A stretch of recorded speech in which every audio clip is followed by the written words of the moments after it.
Good afternoon and welcome to Off-Road Travels, Florida Jeep Rides. Today we're going to do a quick install.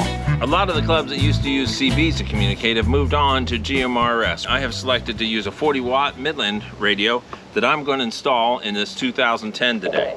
We're going to mount it up with a Rugged Ridge CB mount that goes right above your visor using the brackets and hardware that came with the radio.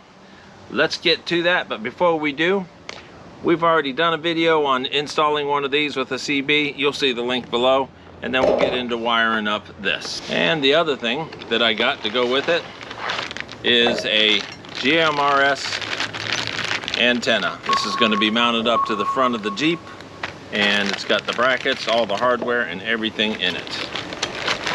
There'll be links below. Being able to see, I opened up my Freedom panel. On a 2010, those look like Torx nuts, so maybe I won't have to do any drilling, but I've got to get this bracket off, and that's where I'm going to install the mount right up in there. So I got to take these off with Torx and then put the bracket on. 1 and 2. This is going up in its place right there, just like that. This bracket goes right here so that you still have a place for your top. Then tighten those back up.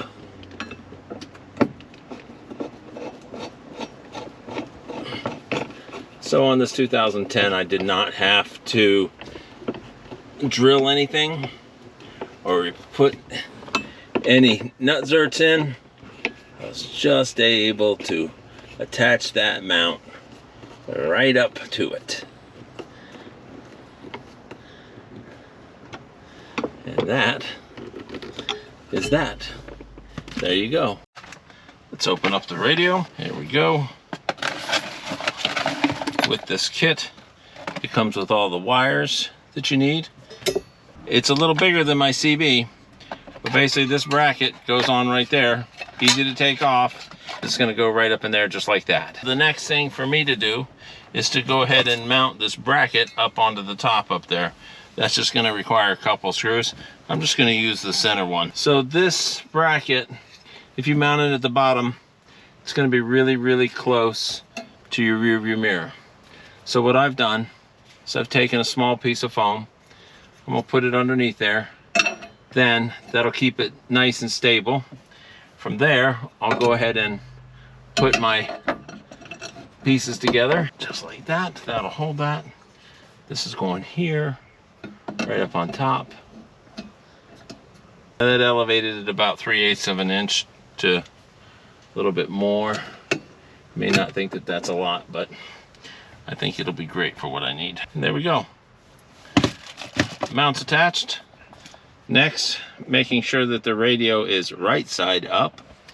You slide the back ones in, move the washers away, and the front ones in. Once everything's settled in, depending on how you put it in, you can move the back up by sliding it in the bottom holes. From there, we're going to get ready to run our wires. I'm going to snug that down a little bit. That's going to be in there. This all wiring is going to go up inside there. There's a fuse holder. You might want to open that up and make sure the fuse is in there, which it is. So my wiring is going to run right up through here. Well, the radio's out. Now we get to put the panel back on, but we got to put the panel on enough to still leave us room to run the wiring through there.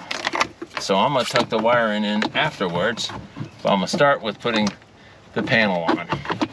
Now I got to put the radio back in and run the wire through there. I'm just going to tuck it down under. Just want to make sure it doesn't get into any of the clips. So a few words of advice. One, the wires are running up in there. You could put it around the backside, you could drill a hole, you can do it however you do it. That's where I got it for right now. Make sure that your wires are not interfering if you have a Sunrider top that has to hook to this. I had this on the 07, I didn't have any issues. The wire runs underneath this cowling behind the other Sunrider clip, then going to be going down the pillar and out that way toward where it's going to get hooked up. So from here, I'm going to put my Freedom panels back on and then I can proceed to the next stage. It's been run down the molding on the inside, underneath the roll bar, coming down this pillar here, and it's going to be going forward toward the battery. The antenna comes out of the back and runs down this molding underneath the roll bar, down the pillar, and it's coming out right here. I have to figure out where I'm going to put the antenna. I thought I would put it right here, but I don't want this light to cause any interference. The radio is mounted. Power goes that way, antenna goes that way. I've got to run it out that little grommet hole that's over in the corner and then hook it up to the junction.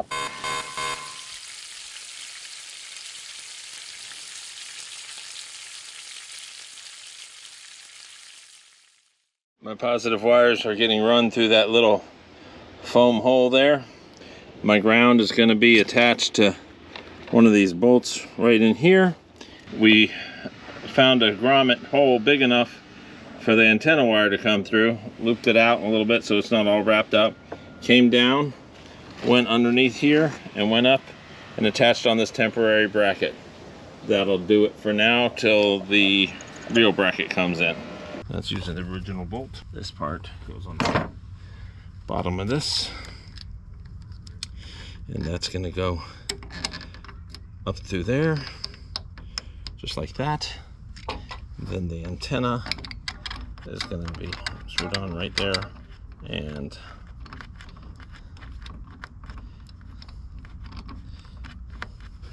it does seem awfully close to my light. Make sure you have your Allen set screws where they're accessible. Right now this one is not, so I hung my little handheld up there,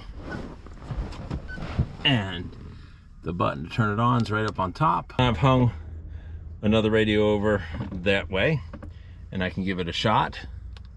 Radio check. Radio check. And it's coming in loud and clear.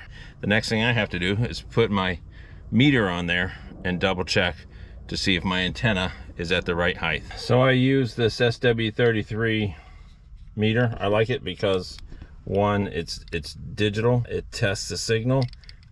It does not come with the right adapters for that GMRS, so I did have to buy a set of adapters. It did come with the male and the female ones, so you got different sizes, and that's not a very expensive set of adapters. Then you can use this meter to check your signal to make sure that it's set right. I hope that's right, and it's hard to see with this. How easy is it to install a GMRS radio? Well, I thought it was pretty easy. In fact, it was about just like setting up a CB. Same kind of stuff, just you're going to need a new antenna, a new place to mount it, and the GMRS is going to reach a lot farther. You can get a license for the GMRS because it is technically a ham radio. To get that, there is a link below. It's really cheap, covers the whole family, and it lasts 10 years. Thanks for watching. I'm Matt, and this has been a how-to video on installing a GMRS radio, because that seems to be the latest thing. We'll see you on the next trail.